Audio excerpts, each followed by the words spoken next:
Welcome back our channel Bhavani happy family. అందరూ ఎలా ఉన్నారండి? అందరూ బాగుండాలి, అందులో నేను ఉండాలి. సో భగవంతుడు అందరికీ ఆయుర ఆరోగ్యాలు ఇవ్వాలని మనస్ఫూర్తిగా అయితే కోరుకుంటున్నాను. ఈరోజు ఏంటి భవానీ ఎంత హుషారుగా ఉందనుకుంటున్నారా? ఏదో వీడియో గురించి అలా ఉండాలి కదా. లైఫ్లో చాలామందికి చాలా ప్రాబ్లమ్స్ అంటూ వస్తూ ఉంటాయి, పోతూ ఉంటాయి. కాకపోతే మన లైఫ్లో మనం హ్యాపీగా ఉండాలన్నమాట. సో నేనే పెద్ద ఎగ్జాంపుల్. సో నన్ను ఎవరో ఏదో అనేస్తారు, చేసేస్తారని నేను అసలు ఏం పట్టించుకోను. నా వీడియోస్ నేను చేసుకుంటూ పోతున్నాను, ఎందుకంటే నేను చేసే మంచిదే కాబట్టి. సో నేను ఎవరికి కూడా భయపడను అనమాట.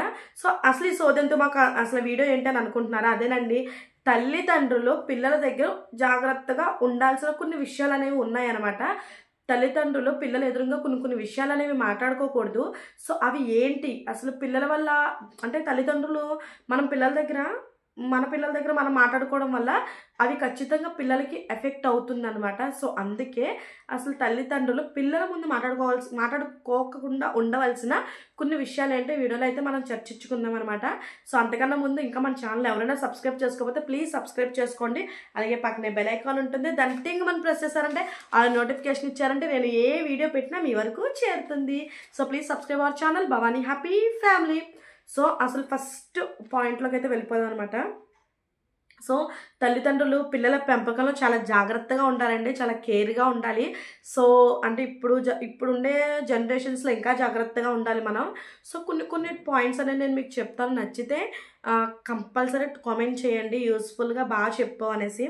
సో ఫస్ట్ పాయింట్ ఏంటంటే కనుక మనీ. సో మనీ గురించి అంటే మనం పడుతున్న స్ట్రగుల్స్ కానీ, అంటే స్ట్రెస్, అంటే మనీ గురించి కానీ పిల్లల ముందు మనం మాట్లాడుకోకుండా ఉండాలన్నమాట. ఎందుకంటే కనుక సో చాలామంది అనుకునే విషయం ఏంటంటే కనుక పిల్లలకి మనం కష్టపడుతుంది మనం తెలియాలి, పిల్లలకి మనం డబ్బుల విలువ తెలియాలి అనుకుంటారు. సో డబ్బుల విలువ పిల్లలకి ఎలా తెలియాలంటే కనుక ఏదైనా పిల్లలు అడిగినప్పుడు వెంటనే తెచ్చి ఇచ్చేయకూడదు. సో వాళ్ళకి ఏదైనా చిన్న పని చెప్పండి. సో నువ్వు బాగా చదువు, లేకపోతే నాకు ఏదైనా చిన్న హెల్ప్ చేయి. సో అలాంటివి చెప్పి అప్పుడు వాళ్ళకి ఇష్టమైంది కొనండి. సో అప్పుడు వాళ్ళకి డబ్బు విలువ తెలుస్తుంది.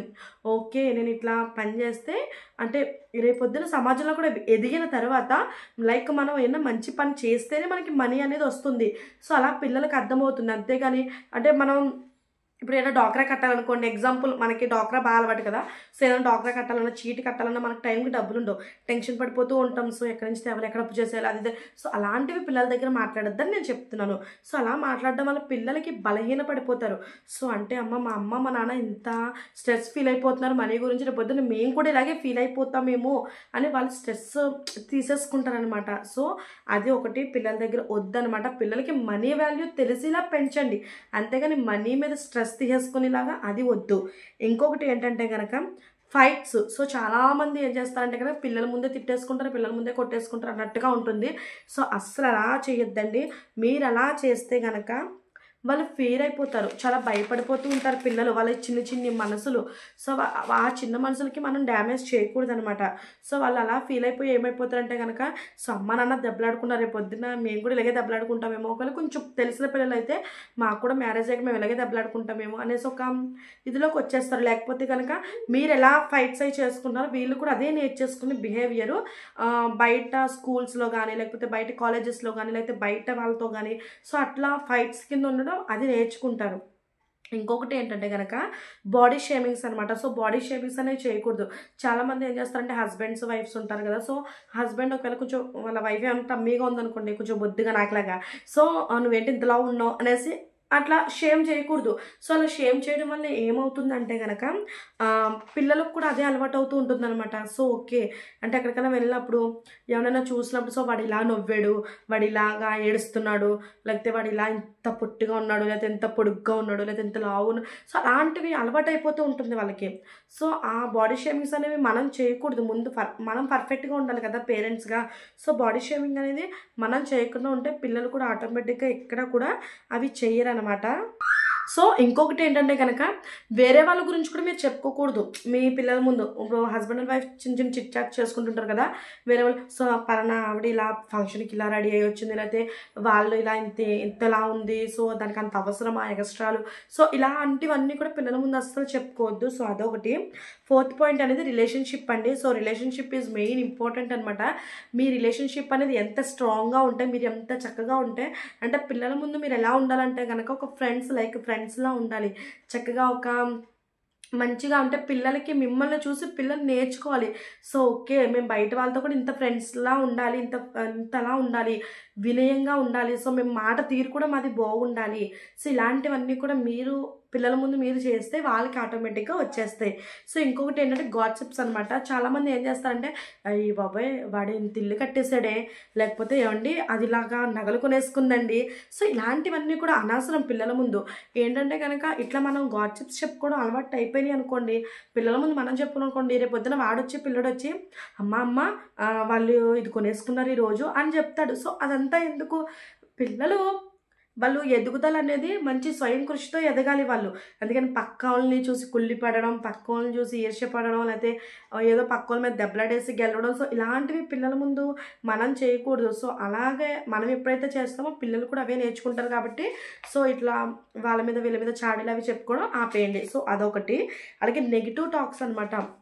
అంటే ఇప్పుడు ఒక మనిషి గురించి ఒక మనిషి మీద నెగెటివ్‌గా టాక్ చేసుకోవడం. సో, ఏమన్నా నెగెటివ్స్ గురించి అంటే షిప్స్ గురించి కానీ, లేకపోతే లైక్ టీచర్స్ గురించి కానీ, ఇప్పుడు మీరు మీ పిల్లాడు ఇంటికొచ్చి ఏమైనా కంప్లెయింట్ చెప్పారనుకోండి, మా టీచర్ ఇలా అన్నారనేసి, అదా, ఆడా, రేపు పొద్దున నేను అడిగేస్తాను అది ఇది అనేసి అట్లా నెగెటివ్‌గా చెప్పకూడదు పిల్లల ముందు. ఏ నాన్న నువ్వేం చేసావు? లేకపోతే ఏమ్మా నువ్వేం చేసావు? మేడం ఎందుకు కోప్పడ్డారు? లేకపోతే సార్ ఎందుకు కోప్పడ్డారు? సో, ఫస్ట్ ఇవి నువ్వేదో తప్పు చేయకపోతే వాళ్ళు ఏమీ అనరు కదా. సో, మేమెంత తల్లిదండ్రులుగా మాకెంత బాధ్యత ఉంటుందో వాళ్ళకు కూడా అంతే బాధ్యత ఉంది. నువ్వు మాకన్నా వాళ్ళ దగ్గర ఎక్కువ ఉంటావు. సో, ఇలాంటివి చెప్తూ ఉండండి. ఒకవేళ నిజంగా మీ పిల్లల్ని అంతలా ఇది చేసిన టీచర్స్ కానీ, లేకపోతే ఇంకొక పక్కింటోళ్ళు కానీ, అలాంటి వాళ్ళు ఏమైనా ఉన్నారనుకోండి, మీ పిల్లలకి తెలియకుండా వాళ్ళని అడగండి. సో, మా పిల్లల్ని ఇలా చేశారంట, ఎందువల్ల చేశారు? మా పిల్లలది ఏమైనా తప్పు ఉందా ఏంటి? సో, ఇలా అడగండి, తెలుసుకోండి. అంతేగాని పిల్లల ముందైతే అట్లాగా మాట్లాడుకోవద్దనమాట. సో, నెగెటివ్‌గా సో, అట్లా అనమాట. అలాగే కంపారిజన్ అనమాట. కంపేర్ చేసుకోవడం ఒకళ్ళతో ఒకళ్ళు. లైక్ ఏంటంటే ఎవరికైనా ఒక సక్సెస్ వచ్చిందనుకోండి, వాళ్ళతో మీరు కంపేర్ చేసుకోకుండా మీ సక్సెస్ గురించి మీరు పోరాడండి. అంటే ఎదుటివాడికి సక్సెస్ వచ్చిందనేసి అది మీరు కంపేర్ చేయకూడదు మీ పిల్లల ముందు. మీ సక్సెస్ గురించి మీరు పోరాడారంటే మీ పిల్లలు కూడా అదే నేర్చుకుంటారు. ఓకే, నేను నా సక్సెస్ గురించి నా తల్లి తండ్రి ఇంత పోరాడుతున్నారు కాబట్టి నేను కూడా ఇలాగే ఉండాలి, నేను కూడా నా జీవితంలో ఎదగాలి అనేసి పిల్లలైతే ఫీల్ అవుతారు. సో, అలాగే నెగిటివ్ సెల్ఫ్ టాక్స్ అనమాట.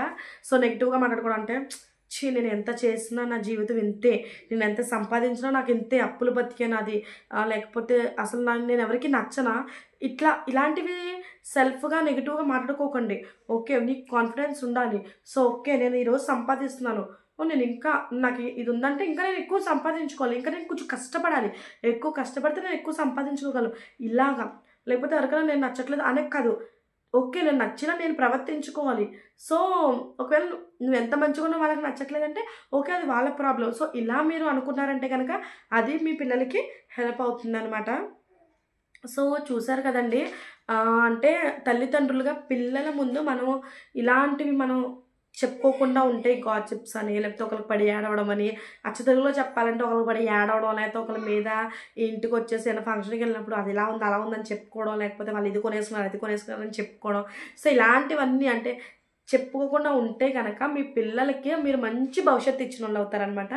సో, వీడియో నచ్చిందని అనుకుంటున్నాను. ఐ హోప్ మీ అందరికీ వీడియో నచ్చిందని నేను అనుకుంటున్నాను. సో, వీడియో నచ్చినట్లయితే లైక్ చేయండి, షేర్ చేయండి, కామెంట్ చేయండి, సబ్స్క్రైబ్ చేసుకోవడం అస్సలు మర్చిపోవద్దే. Bye bye.